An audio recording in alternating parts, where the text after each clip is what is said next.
represented there.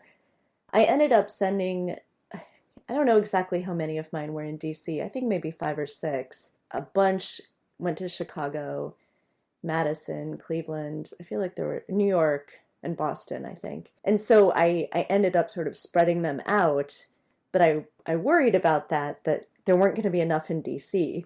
Mm-hmm. Closer to the march, it was obvious to me because I was on the Facebook page for the Pussyhat Project and their Twitter feed, and I started to see these videos of them, the people who were receiving the hats in DC, just like unloading the mail truck and just like boxes spilling out at them. And so it became obvious to me prior to the Right. march that it was going to be Right. really, really big. I still didn't Yeah. know exactly how they were going to distribute them, so that the marchers actually had them, but it somehow worked itself out. Yeah. Yeah. I think that that sense of the reality, as we said, the kind of the material reality, but also the geographical spatial reality. Mm-hmm. I'm thinking about this because I spent an hour earlier this week kind of brainstorming with another colleague of mine in the Honors College who is a cultural geographer. Mm. And she kind of, sat down with me and talked about the geographical ways that we could slice and dice this project about the Pussyhat Makers. And I told her about this story that got told to me over and over again by people who were going to marches, especially if they were coming to a march from out of town. But even if they were going from the suburbs to the city, that as they got closer to the march, they started to see more and more and more people going to the march. And one of the ways they knew they were going to the march is because they had their pussy hats on. And so sort of this concentration effect happened as people converged on the march location. And you saw these pictures on the day of people waiting to get into a subway station just with pink hats everywhere. And people talked to me about being on the highway and seeing buses, loads of people going by with hats on, and the dawning realization. And I think this is what the message of the project ended up being, the dawning realization of how many of us there were, of how many people were coming in for whatever reason, but were deciding to be in solidarity in their symbolic presence there, and their visual presence there, and their spatial presence there. And then like an accordion, it comes together and becomes very compressed, and you can see the mass effect. And then it goes back out, and those pussy hats go back out to wherever the people came from, including the ones, as you say, Kelly, that got distributed out of the garbage bags, on the mall to people who didn't make them, and go back to where they came from. And I asked people, about what they, what are they doing with their pussy hats now? Some people continue to wear them, of course. Some people really struggle with whether they could continue to wear them. Some people, I remember one person who talked to me about putting it away to show her daughter, in years from now, and tell her about this moment. And so it becomes kind of an heirloom kind of thing, a material remnant of this moment. So what happened to them afterwards is also something that interests me. Yeah, just 2 days ago, I showed up at an event for work, and one of my friends who I had knitted a hat for before the march showed up wearing her hat, and I was so pleased to see that it was still in circulation. Oh, yeah. My mother wore hers yesterday, sort of in celebration of the Alabama Senate race. Yeah. And I wear mine all the time just as a hat. My 2-year-old son loves it and loves to put it on and calls it cool. So. Oh, I might have a new project. I need to knit him a hat. He would, oh my gosh, he's obsessed with hats. He would love a little baby pussy hat. And they're so quick to knit for the little ones. It's fun. I actually ended up knitting a Star Trek pussy hat for my husband. What makes it a Star Trek pussy hat? Well, it's blue, so it's the science color of the original series, and it's got a gold band, so just like mustard yellow yarn around sort of instead of being ribbed at the bottom, it's garter stitch at the bottom.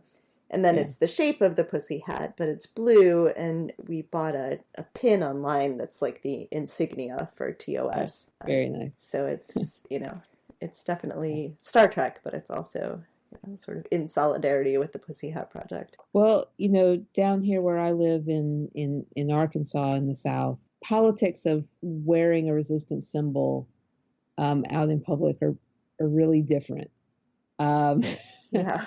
So that was another geographical kind of thing I was brainstorming with my friend about where people came from. I had people who marched in my interview sample, or actually in my entire sample, 802 people answered my survey. I had people who marched in 41 states. So a lot, and overseas. So there was a lot of different locations, a lot of I had, of course, concentrations of people on the coasts. In Seattle was a big hunk, New York City, Boston, DC, obviously.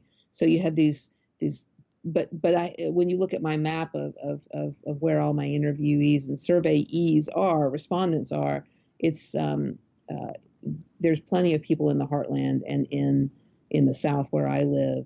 And so thinking about people's different experiences, both pre-march, at the march, or watching the march if they didn't go, and then afterwards, it's pretty diverse. It's not uniform. People have real different relationships to their communities in terms of how much support they can expect to get. Yeah, that's certainly, I have no trouble wearing my pussy hat in Chicago. Yeah. It's obvious that people are just going to look at my pussy hat and say, yay, good job, we're with you.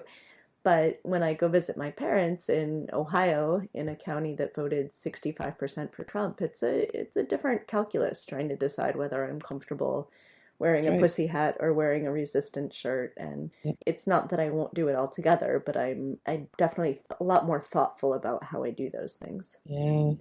I tell you, I bought a wonderful T-shirt back early in 2017. Somebody offered it on one of those T-shirt sites of Wonder Woman punching Donald Trump. It's just beautiful. It's a great T-shirt. I wore it out one day. We're going to a restaurant, and my husband's wonderful. He'll listen to this podcast, I'm sure.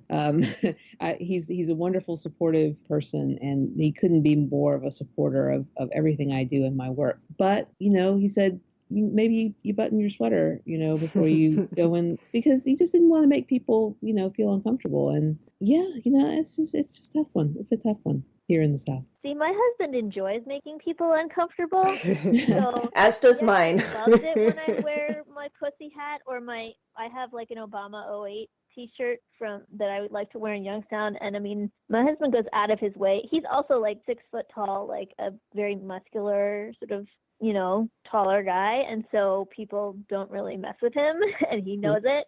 So he has no problem making people feel uncomfortable about our politics.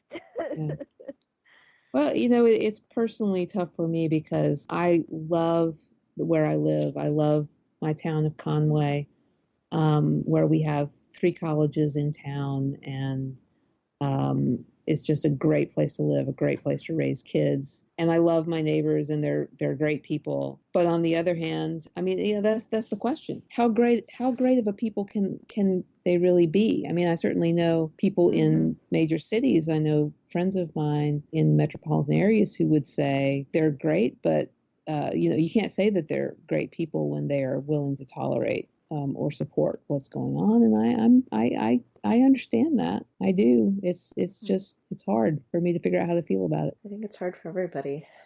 We're speaking today, 2 days after the Alabama election, which of course, I'm thrilled with the results of, but looking at 65% of white women who voted for Roy Moore, and you have to sort of wrap your head around that and go, okay, how do we understand something like this? How do we think about something like this? What sort of disconnect is happening in our politics and our communications with other people?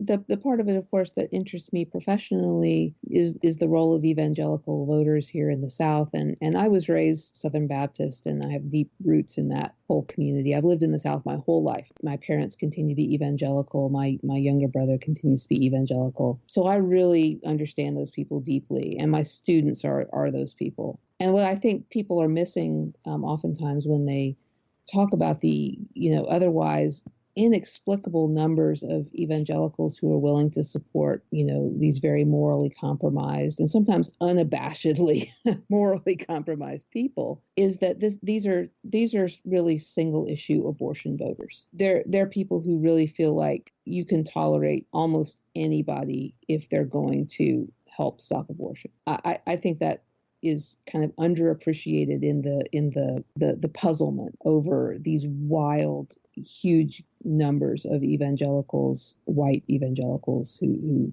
vote for these people that they would have condemned 10 years ago. I've been thinking about that a lot over the past couple of days, of how Democrats can do a better job selling the message that the policies that they are putting forth are friendlier to a pro-life position as a whole. Yes. That while you may continue to allow abortion as a legal matter, there will be fewer abortions happening. Yes. If you're providing better contraception coverage, better health care, if you're allowing for things like maternal leave after a baby is born, that all of those policies that they want to put in place are actually a lot friendlier to a pro-life position. But it's a real messaging problem.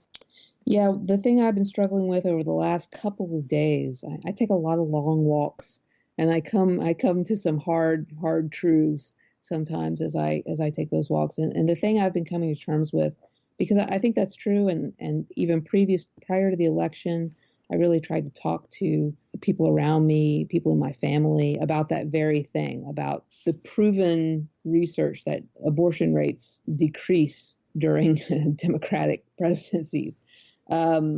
For all of these reasons that you say, and including the fact that if the economy is better, people have more choices. But the hard truth I came to on my last jaunt through this in my mind, and this goes completely against what I was just saying about all the good people around me, is that it's really not about the unborn. It's about punishing women. And that's hard for me to admit, all these really nice people, my neighbors that I love, but I really do think it's true. Because if it was about the unborn, we would see a culture that really supported children. And that's the opposite of what we see. It is solely about making women pay for the sexual revolution, or for whatever it is that you think they should be saddled for life with. And that's pretty much everything, right? I hate to say it, but I think that's the case. I think you can also see that in the history of abortion politics from the position of the religious right, because originally in the 50s and even into the 60s, a lot of denominations that are now opposed to abortion were actually in favor of abortion rights. And it was only when abortion rights became sort of the purview of feminism and the empowerment of women that they really turned against those rights. Yes, you're exactly right, Sophie. I regularly blow my students' minds by giving them a blog post by Rachel Held Evans talking about the history of the Southern Baptist Convention's position on abortion, where after Roe v. Wade was decided, the Southern Baptist Convention put out a statement celebrating the decision as a victory for individual liberty. Because a moral choice that is, a choice has moral significance only if it actually is in a situation of liberty where you could do otherwise. And these forced moral choices, these forced correct choices, don't have moral significance. And that was the understanding of evangelical relationships to a land of liberty, to a land of freedom, to freedom under the law. Was that enabling a wide variety of choices enables those choices to have moral and religious significance.